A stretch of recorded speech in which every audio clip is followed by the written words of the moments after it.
I was dating a girl when I was 18, and she committed suicide. She stood in front of a train, and I started using drugs to escape that shit.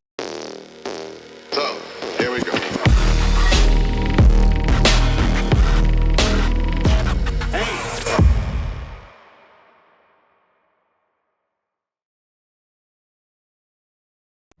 All right, Chris, I appreciate you taking the time to do this interview with us.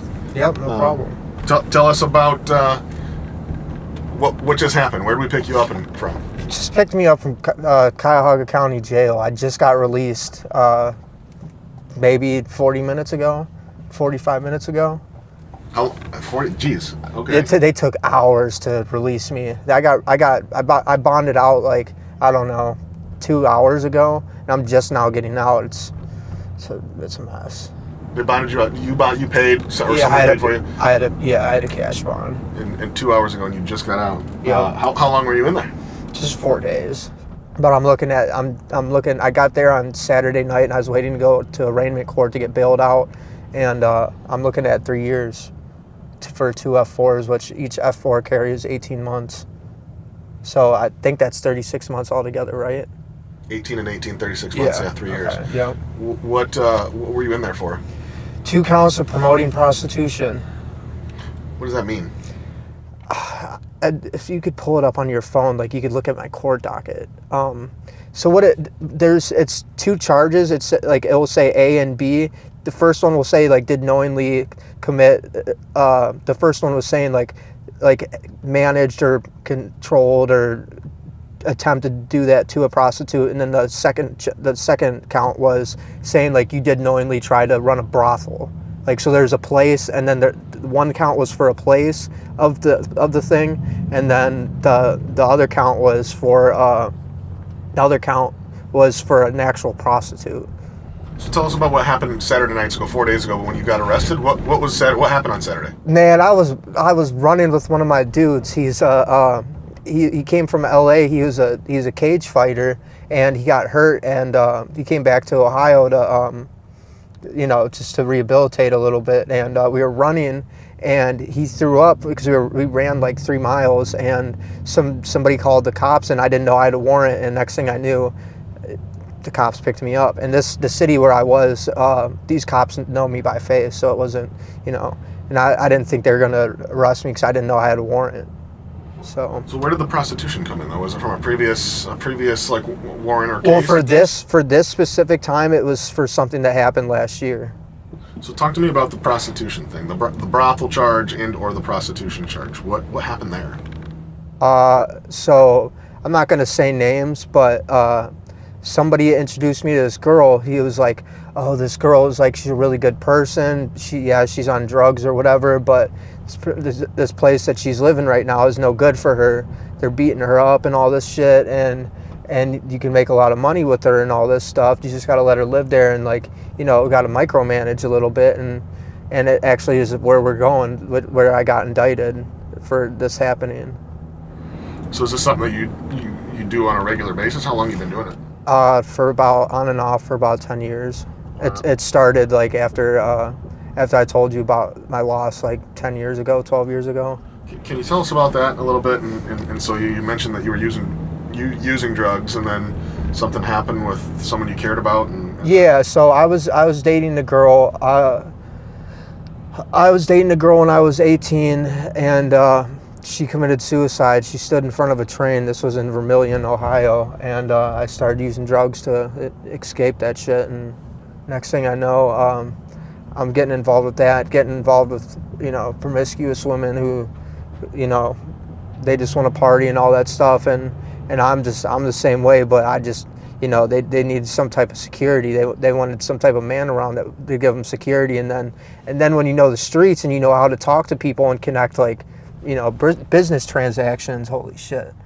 Then you're killing 2 birds with 1 stone. So, I'm sorry to hear about the loss of your girlfriend. Yeah, That's it, incredibly tragic. You lost her, and then, like you said, got into drugs. When you were in the drugs, you were in that lifestyle. Yep. And that's just essentially how you got into being around women who were engaged in prostitution. Yep. That's it.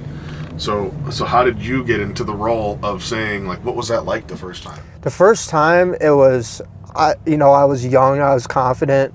I'm like, oh, I could do this shit. I'm never going to get caught. And next thing I know, like years later, some of my friends are going down. They're getting Fed cases. They're getting giant charges, and they're never going to see the light of day again. And then like I kind of backed off for a little bit.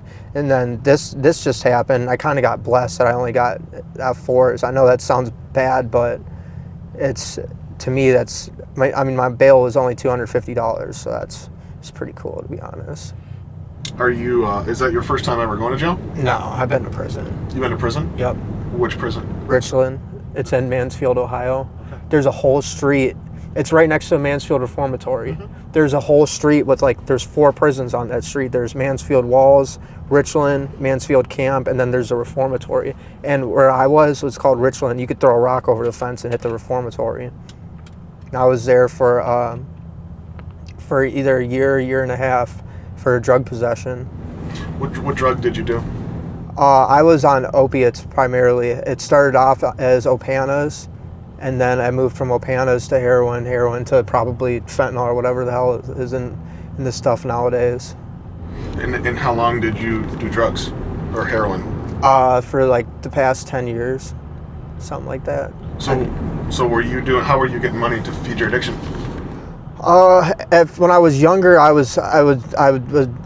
rob a lot of people. I was kind of known for that, and then I kind of smartened up and was like, "This is stupid. I'm burning all my bridges doing this. Nobody's gonna mess with me." And there's just more money in making better transactions, like actually sitting down with money and letting it stack, and just basically getting drugs for other people. That I'd find a better deal most of the time, and I'd be able to make something off of it. What's the worst thing that you think you ever did for heroin? I took 2 bullets for a pound of heroin. This was like 10 years ago. I'm not gonna say where, because there's shots reported fired, and I got hit twice and all this shit. So I'm not gonna say where. Shot twice? Yeah, like I said, I got a bullet wound right here, and then I got another one in my back right here. And I was unconscious for like 3 days, and I woke up to some stupid ass girl trying to act like she's a nurse, high as a kite, trying to pull bullet shrapnel out of my back, and that's what woke me up. So you laid there where you got shot for 3 days? No, I got dragged into a car. We were shooting out of a house. We were in like a bando, and I was making a transaction. It was supposed to, I was supposed to have like a certain amount of money, and I wasn't even close to that. I had like half of it, but it looked like it was the full amount. So I brought it in. I had a 2-shot Dillinger that I had to tuck, because there's 2 people in there, and they're patting us down for guns, so we weren't on the funny shit. But like, the one person was there allowed to, one of my people was allowed to have a gun, and my driver had an automatic weapon as well. But I had a 2-shot Dillinger, and that's the only thing that I think that got me out of that position was 2 bullets. But I took 2 bullets, so I kind of exchanged. So you were going to purchase heroin, and you knew that you had not enough money. Yeah. You were trying to rip them off? Yep. And it did not obviously work out in your favor. You almost lost your life. Yeah, I almost died over that. Yep. And I had I split a pound. I split 16 ounces and $10 or $11,000 between 3 people. It's not worth it taking 2 bullets for that. And I couldn't go to the hospital because there could have been people could have died that day. I don't know what happened. So you were supposed to have what, like $20,000, and you had half of that? Yeah. Yep. Were you using heroin at the time? Yeah. Oh yeah. And also selling it? Yeah, but I wasn't full blown and get sick and active withdrawal and shit back then. So it was a little bit easier to you know what I mean? I wouldn't need to go out and be like, oh, I'm sick, I need to make something happen every day. I would usually have stuff for, I maintained my habit pretty well. It's just what I went through for it was terrible. When's the last time you did heroin? About a month ago, to be honest. Did you shoot it or smoke it? No, I smoked it. Smoke it? Yeah, and I don't even think it was heroin. It was probably fentanyl. Is there a lot of people that use opiates in this part of the state, Cuyahoga County? Oh, Cleveland? Cleveland's horrible, but what the west side of Cleveland is known for is sobriety, actually, to be honest. There's a part out on the west side of Cleveland, there's like a big meeting, it's called, it's on Clark and Store Ave. It's at Grace Church. I forgot what it's called, but it's a huge AA meeting. It's known for sobriety. And so what's the east side known for? Well, both sides are. The east side's known for violence and corruptivity. So you told us that it's not a good idea for us to just walk up to people and ask them. No, they're gonna think you're like cops, first of all, and I just wouldn't. They might try to rob you. I'm not saying you guys don't. I don't know what you got. It's none of my business. But I personally wouldn't. I wouldn't go trying some shit like that. Cleveland's that dangerous, huh? Yeah, bro. Fuck yeah, it is. I mean, just go on Facebook and look at a Cleveland Remembrance page. It'll show. That just shows everybody that died each day. Like each day, you see a huge amount of numbers. So I want to go back to the it's drug life, I guess, a little bit. Have you ever overdosed? Yep. Yeah, I had overdosed. I was trying to get clean about 2 months ago, and I ate a Xanny bar, one fake bar. I was trying to get clean, not do anything. I'm like, oh, I just want to sleep, so I bought a Xanax bar, and next thing I know, I'm at my buddy's house, and I'm in the basement, and he made a room for me when I spend the night there. So, this dude's like my brother, and he's trying to help me stay clean, and he's upstairs asleep, and I think like there's some survival instinct in me, because I took something off the wall while I was overdosing and threw it, and it broke on the wall, and that's what got somebody's attention to tell that I was overdosing. Yeah. Fake pill. Fake pill. I think there's a lot of that going on right now. People are pressing pills. Fake perks, yep. Fake perks, fake Xannies, all that shit. What's some of the crazy things that you've seen in the addiction lifestyle, aside from you getting shot? What are some of the other things that you've seen? Just people doing terrible shit to the ones they love. Just the people that the worst. The things that I think are the worst are like the people that try to. It's when people that try to help you, and then you go and burn them people. I think that's the most devious shit you could do, to be honest. But as far as like street shit, people getting killed for. I know people that will kill people for $1,000. That's nothing. like a hitman type situation, or they've done it over somebody like taking $1,000 from them? Like both. Like people that will, like, if there's a good enough reason and you have the money, you could get it done for like $1,000. This was like 10 years ago I'm talking about. This isn't like right now, but oh yeah, you'll find you'll hear people killing people over like $20, $40 out here.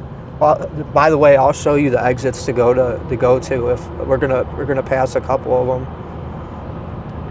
What's the worst thing you did for drugs? Get shot twice for a pound.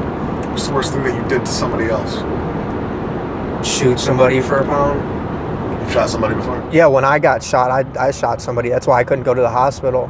I was so scared that, to be honest, like the people I was with, my friends, they're just trying to get me out of there and get all that money and shit put away and get us out of the area, because there's so many shots reported.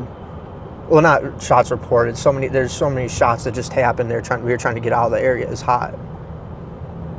I mean, what does that feel like when you're sitting there about to get shot and shooting at somebody else? You remember Project Iraqi Freedom? If I never went there, but if I had to take a guess what that shit felt like, that's what it'd feel like, being in Iraq. Were you scared? Oh fuck yeah! I was running. Yeah, the only reason I got to the tree lawn and I was bleeding out. I was running, and I had, like I said, I had a 2-shot Dillinger, and I'm turning around like this running. I got hit in my back right here, and I got hit here, and I fell. And this one I could tell it was a 22 because it broke in a bunch of pieces, and I've seen it in X-ray. I have shrapnel all over my back and my hips and stuff. But this one, when I got hit in my leg, I collapsed, and I had to crawl to like where you would be sitting, of the back door of a car to get away. And I had 2 people. One person was right here. He was sitting on the top of that, firing at the house. Another person was like leaning down at this window, firing at the house, because there's 2 people running in out of there they're trying to kill us. But we were trying to get over on them, so we weren't in the right. Talk to us about the prostitution that's going on. Would you say that that's a pretty common thing to do for? Women? Now it's even worse. Now I think it's worse than it is than what it was when I first started, because now the reason I got indicted was because of this. There's these seeking arrangement sites. One of them is actually called Seeking Arrangements, but like I said, I got indicted on 2 counts of promoting promoting prostitution, and it's a lot of it's online now. You post an ad, it'll say like a picture of a girl, like just quick stuff like, oh, she's short, Cuban, thick, and then you don't say prices, you don't talk anything like that. You definitely don't text anything like that. So you could try to weed out the cops, because the cops are all over it. I had a human trafficking task force run up in my apartment like 3 or 4 months ago to take care of an old warrant that I had. It is from a different county. And that was for fleeing and eluding, and now I'm just starting to deal with this. I just went to my arraignment today for that, and I bonded out. But yeah, it was on this site called Mega Personals. That's what got me in trouble. So what are the sites that people are using? Mega Personals, Seeking Arrangements, and List Crawler. That's what the third one was. And tell me a typical day. I refresh I control the ad, because the girl that was doing this didn't know how to talk to people and weed out cops and all that stuff, because to me not getting arrested is better than any amount of money in the world. So I'd rather just not get arrested and sort through the cops. So I'm on this thing called Mega Personals. I'd refresh the page, and that's about it. I'd refresh the page, and then every hour I'd refresh it, and people would text back to back to back, and I'd just act like I'm her, and then they'd start to call. I'd put her on the phone, and then she would just do what she does. And how many girls are you working with? Just one person right now? Well, now none. But for this current charge, it was just one girl. Yeah, but she's older than me. I'm 29. She's 32 or 33. She's got a fucked up upbringing too. Her mom came from the same thing. They're from the west side. I'm from the east side. Do you ever feel bad that these women are doing what they're doing to feed their addiction, and you're a part of it? Or do you feel like you're protecting them and that's what they need, and that's just part of the lifestyle? Fuck no. I don't. In a sense, my ego wants to tell me that I'm doing better because I'm not putting my hands on them and I'm making sure nobody else hurts them and that they're getting paid, because they want this girl in particular. She wanted to do this. This is what she signed up for. She came to me. I didn't come to her about this. She asked me. So and I took the risks. I took all the risks. Well, I can't say I took all the risks. She took a lot of risks herself, but she's not the one in jail right now. Just getting out of jail. I am. And how do you guys do your arrangement in terms of finances? Do they turn all the money over Cash. to you? Well, yeah. The girls that you're kind of helping, how much do they keep and how much do you get for doing what you do? It's usually about half, which is actually in the prostitution world, which is really good. splitting it half is really good. They usually do not get that much because they're usually so messed up on drugs they don't care about cash. They just want drugs. And drugs are obviously cheaper than cash. Have you seen, I mean, I'm sure you've seen a lot or heard a lot of things that happen in the world of prostitution. Are there like predators out there that are looking for very specific things, or? Yeah, I've heard, like, I've never ran into these people, but like I've heard stories of people like these girls that I messed with when I was younger. They told me like there's these dudes that like try to like tie them up and beat them and do all this fucked up shit to them, and like they'd get off on it. And like ever since I heard that, I'm like, that's like when I got involved in that shit, I tried to be more like, that's when I'd have a pistol whenever I started doing this shit, because like at the end of the day, our livelihoods are more important than a couple dollars from that shit. And if all it takes is a gun and a bullet to make sure we make it out of that alive, then that's what it's going to be. Are you happy with your life?